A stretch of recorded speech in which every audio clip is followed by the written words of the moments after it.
Good morning students. Last class में आप लोगों ने a प्लस बी, दो अवयवों को जोड़ना, दो अवयवों को घटाना, दो अवयवों का गुणा करना सीख चुके हैं। इतना आप लोग पढ़ चुके हैं, इतना सभी लोग क्लियर है सबको। अब हम लोगों ने क्या सीखना है, अगर हम अभी तक हमने a अपॉन बी नहीं सीखा है, a अपॉन बी कैसे निकालते हैं भाग हम लोगों ने नहीं सीखा है, इसलिए आप लोगों को एलिमेंट्री ऑपरेशन सीखना ज़रूरी है। एलिमेंट्री ऑपरेशन से हम लोग क्या कर सकते हैं और क्या निकाल सकते हैं ये भी जानना जरूरी है। एलिमेंट्री ऑपरेशन की सहायता से हम लोग ए इन्वर्स भी निकाला जा सकता है। ए इन्वर्स क्यों निकालते हैं? ए इन्वर्स निकालने के पीछे हमारी एक वजह है कि हम लोगों को आगे पढ़ना है, अवयव समीकरण को हल करना, समीकरणों को अवयव विधि से हल करना सीखना है।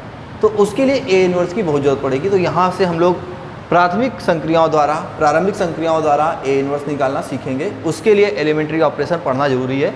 एलिमेंट्री ऑपरेशन या फिर एलिमेंट्री ट्रांसफॉर्मेशन, दो पार्ट या एलिमेंट्री ऑपरेशन कह लीजिए, एलिमेंट्री ऑपरेशन के लिए ये आपके 6 प्रकार के होते हैं। 6 प्रकार कैसे होते हैं?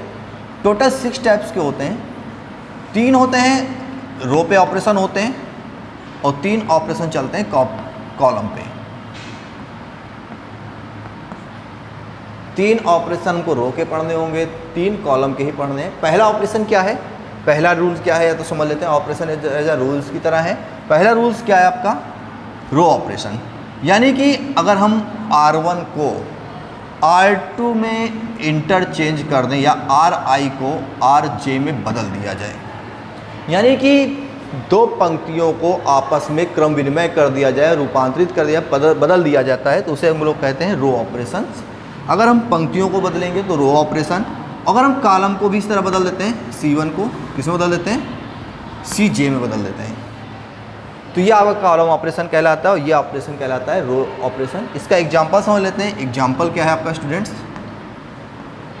सपोज दैट लिखा है 1 2 3 4 5 6 7 8 और ये 9, ये लिखा हुआ है स्टूडेंट्स। अगर हम रो ऑपरेशन लगाएंगे तो आपको पता है ये पहली पंक्ति है, इसे हम लोग कहते हैं R1। बहुत क्लियर समझिएगा, बहुत आराम से। इसे हम लोग कहते हैं R2, दूसरी पंक्ति है, और इसे हम लोग क्या कहते हैं? R3, ये तीसरी पंक्ति है स्टूडेंट्स आपकी। अगर हम दो पंक्तियों को आपस में क्रम विनिमय कर दें या बदल दें, तो अगर हम क्या कर देते हैं, R1 को इंटरचेंज कर दें किसमें स्टूडेंट्स? R1 को इंटरचेंज कर दें R2 में, R1 को इंटरचेंज कर दें R2 में, तो R1 की वैल्यू क्या है और R2 की वैल्यू क्या है उसे देख लेते हैं। R1 की वैल्यू ये है और R2 की वैल्यू ये है। इंटरचेंज कर देना है, बदल देना है, जो R1 है उसकी जगह R2 लिख देना है, जो R2 है उसको R1 की जगह कर देना है। मतलब कि स्टूडेंट्स इस पंक्ति को हम ऊपर लिख देंगे और इस पंक्ति को नीचे लिख देंगे, तो क्या बन जाएगी आपकी नई मैट्रिक्स? क्या हो जाएगा? यानी ऊपर चली जाएगी 4 5 6 हो जाएगा, यहाँ हो जाएगा कितना 1 2 3, बाकी सेम ऐसे ही रहेगा 7 8 9। इसी तरह से हम लोग R1 इंटरचेंज R3 भी कर सकते थे, R2 इंटरचेंज R3 भी कर सकते हैं। इस तरह से हम लोग आराम से इसको सॉल्व कर सकते हैं, इंटरचेंज कर ले देंगे। परंतु एक चीज़ स्टूडेंट्स बहुत ध्यान रखेंगे, इंटरचेंज करने पे ये दोनों मैट्रिक्स आपस में बराबर नहीं होती हैं। अगर हम कह दें कि ये दोनों बराबर हैं, ये आपकी A है और ये B है, अगर हम कह दें A बराबर B, तो दैट इज़ रॉन्ग। यानी कि दो मैट्रिक्स आपस में बराबर तभी होती है जो उनके संगत एलिमेंट्स आपस में बराबर हों, तो ये मैट्रिक्स आपस में बराबर नहीं होंगी। पहली बात क्लियर हो गई। अब हमको समझ में आ गया R1 को RJ में बदलना और C1 को CJ में बदलना। उसका एग्जांपल भी ऐसे ही है, स्तंभ को पहले स्तंभ को दूसरे स्तंभ में बदल देंगे और दूसरे स्तंभ को पहले स्तंभ में बदल देंगे। इस तरह से हम बदल सकते हैं। That's clear. दूसरी रूलिंग आपकी क्या है? पहली रूल है आपको समझ में आ गया। दूसरा रूल क्या है आपका? अगर हम किसी संख्या में, किसी भी पंक्ति में किसी अदिश राशि से गुणा कर दें, सपोज दैट R1 में हम RI में गुणा कर दें किससे? K से, और R2 लिख दें, या RJ सॉरी। इसी तरह से हम क्या कर देते हैं? CI में गुणा कर दें किससे? K से, और यहाँ लिख दें CJ, सॉरी CJ नहीं CI रखिए, उसी पंक्ति में गुणा भी कर सकते हैं।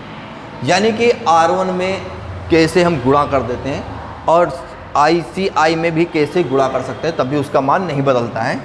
मतलब क्या हो जाएगा? सपोज दैट हमारा लिखा है 1 2 3 4 5 6 7 8 9। अगर हम इसमें पहली पंक्ति ये है, दूसरी पंक्ति ये है और तीसरी पंक्ति ये है, और पहला कॉलम ये है, दूसरा कॉलम ये है, तीसरा कॉलम ये है।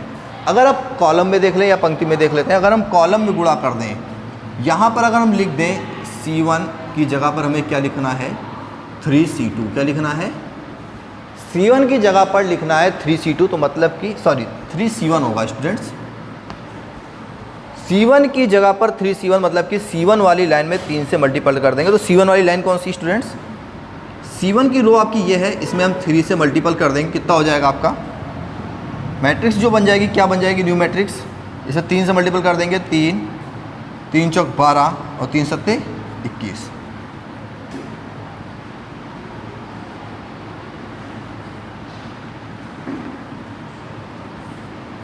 That's clear. आगे बढ़ते हैं, तीसरी रूलिंग क्या है आपकी, थर्ड रूल क्या आपका बनता है, अगर हम क्या करें,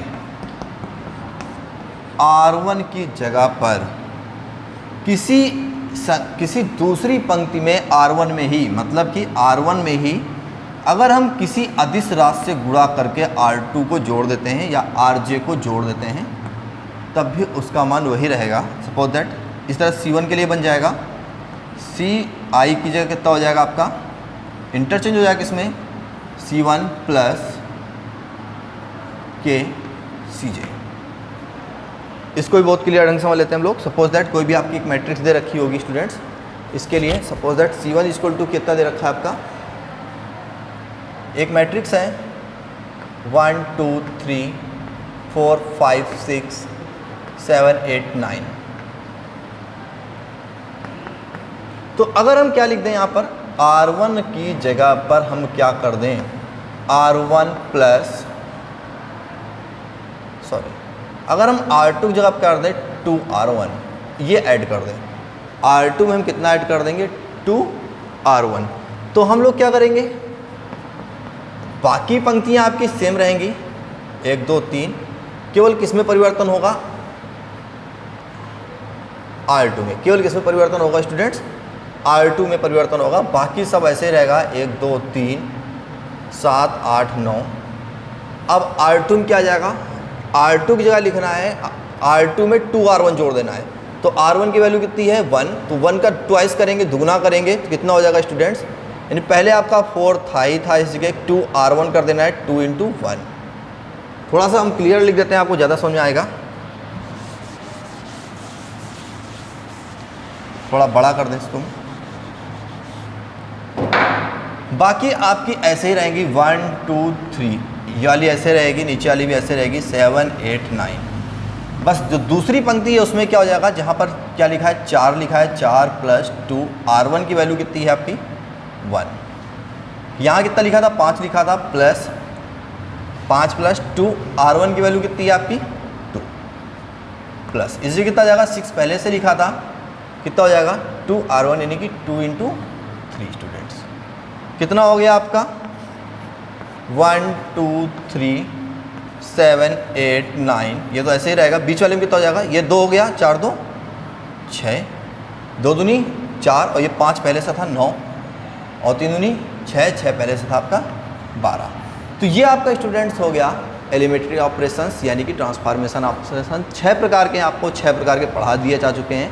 R1 को R2 में इंटरचेंज कर सकते हैं, या फिर R1 में ही किसी अदिश राशि से हम मल्टीपल कर सकते हैं, या फिर क्या कर सकते हैं हम लोग, किसी मल्टीपल करके किसी एक पंक्ति या कॉलम में जोड़ भी सकते हैं।